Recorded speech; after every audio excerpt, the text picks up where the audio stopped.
Greetings, it's Dr. G here. I work with a lot of entrepreneurs, and I am one myself. And I think one of the most frequently asked questions that I get as a professor of marketing and also a consultant is, what's the difference between entrepreneurial marketing and traditional marketing? And it's a really good question, and one that I had to think a lot about when I first started teaching. So I wanted to create a conversation with you today about some of my thoughts regarding this important question. Before we do that, though, I think it's important for everyone to level set what I'm talking about when someone asks me the question, what is an entrepreneur? So if you think about it, an entrepreneur just isn't any old small business. There's a couple of things to think about. An entrepreneur is an individual who creates a new business, but they bear most of the risks and they enjoy most of the rewards. So in addition to that basic definition, an entrepreneur is commonly seen as an innovator, a source of a new idea, goods, services, or even business processes or practices.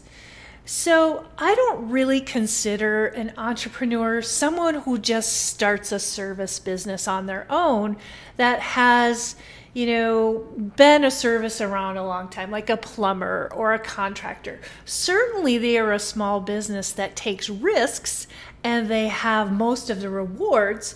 However, I think of entrepreneurism as a philosophy, as innovation, new ideas, goods, and services. So the risk isn't just financial.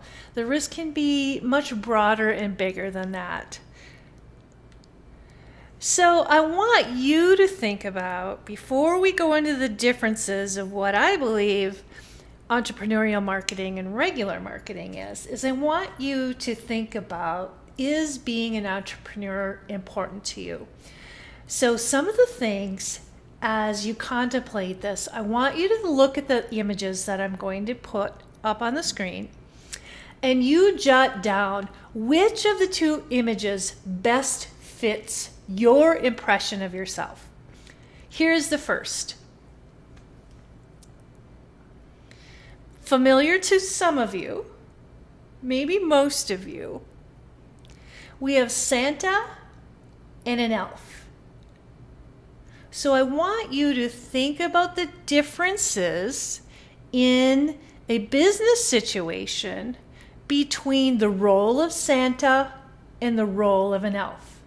So take a minute to think about which you believe you're most like and jot it down.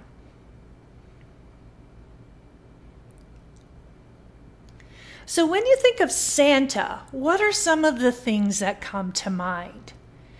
It could be the face of Christmas, in some cases. The guy who brings the gifts that comes down the chimney? The person in charge? So think of what you believe those characteristics of Santa are. And then I want you to think about the elf. How is the elf different from Santa? The elf makes the toys. The elf works all day long, every day of the year, to prepare the toys for Santa to deliver. So there's a clear difference between Santa's role and the elf's role, at least as how I've described them. So think about which you prefer. Now I want you to think about money. Finances. Some people are savers, some people are spenders. And remember when I talked about being an entrepreneur, you have risk and you reap most of the rewards. And in the case of risking your finances, maybe even your savings, your retirement plan, your home, to take a risk on a new idea or a product, which do you most align to? Are you more comfortable saving? Or are you more comfortable spending?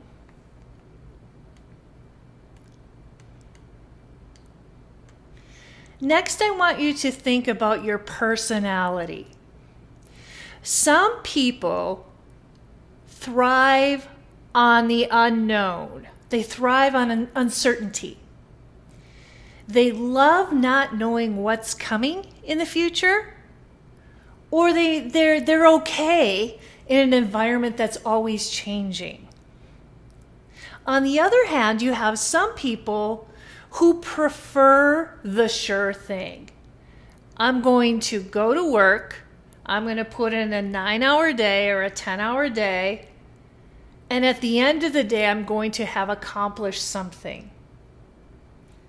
I like to have my paycheck at the end of every 2 weeks with my health insurance. I like to work for a company that is steadfast and proven and, a little bit unshakable as it relates to the economy. So think about yourself in your preference. Which do you prefer? Do you prefer uncertainty or the sure thing?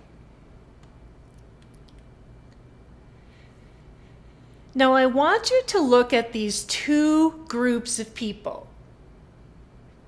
You have the first group, and imagine yourself as you look at these two groups, you are the person who is orange.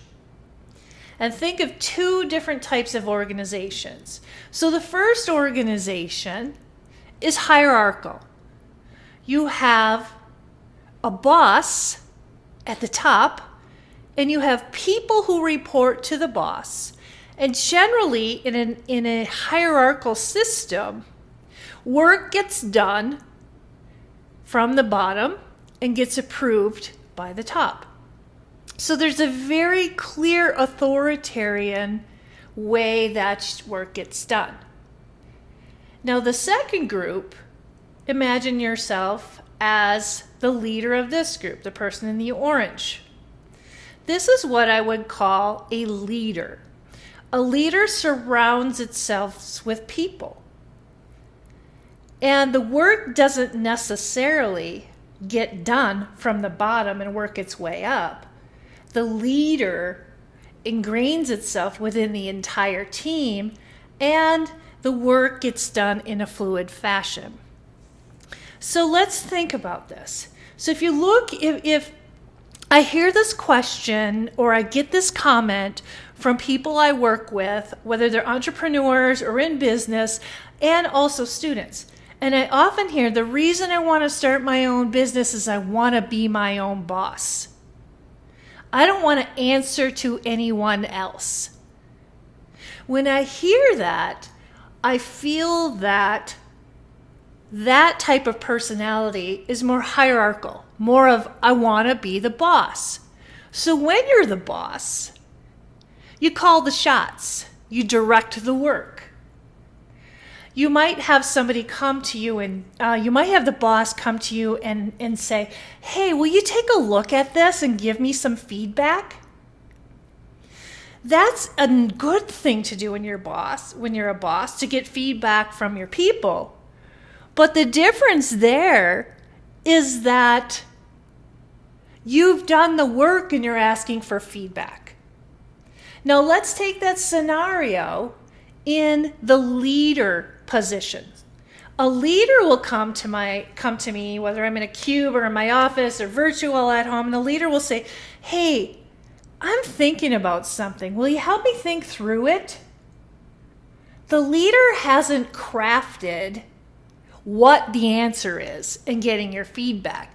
The leader engages all other people, or maybe a few people on the team, to think through what that objective is or what that idea is. So they're very distinct nuances between the two. So I want you to think about, for a moment, are you wanting to be an entrepreneur, to be a boss, or to be a leader? Jot it down. Now, I want to be clear that any successful business person has to do both. You can't always just be a leader and have, there will be points in time where you have to be the boss. You might have to have a conversation about somebody's work. You might have to make a tough decision on whether you go to market or not based on finances. So there are times where you may have to be the boss, even if you're a leader. And there's sometimes, and in every organization, to be successful, you have to be a leader. You can't just be an autocrat, or things will fall apart. So it's not black or white, but I want you to think about what your preference is again. So now answer the question to yourself. Why is this type of information important to you as an entrepreneur? And I think you can kind of guess from each one of those scenarios which one you would have to be more like in order to be a good entrepreneur. So in that case, let's get back to the question. The question is, how is entrepreneurial marketing different from traditional marketing? And again, it's a really good question, and one that many people have disagreed with my answer. So I want to start off with what is marketing in general. Marketing is a discipline, and according to the American Marketing Association, it is an activity, a set of instructions, processes for creating, communicating, delivering, and exchanging offerings that have value for a customer, clients, partners, and society at large. So marketing is an activity. And what do marketers do? We create value for those stakeholder groups. And how do we create value? We do that by thinking and acting like a marketer. We look at a situation analysis. What is our company? Who are our competitors? How are we different? How do we deal with the changes in the economy, in governmental and compliance issues, the climate? How do we partner and collaborate with people? Not until we have a good understanding of the situational analysis do we think about strategy. And strategy, the very most important thing that you need to do is to develop segmentation, targeting, and positioning. And not until you have an understanding of your environment, you know what your strategy is. Do you ever think of the 4 or 7 Ps that we usually use in marketing, the things that you've heard of, the 4 Ps. So we have to create value by the entirety of the value your product or service creates for that stakeholder group. So with that said, what's the difference, Dr. G? Well, I will tell you my thought. Marketing is marketing. Remember what an entrepreneur is. An entrepreneur bears most of the risks and enjoys most of the rewards.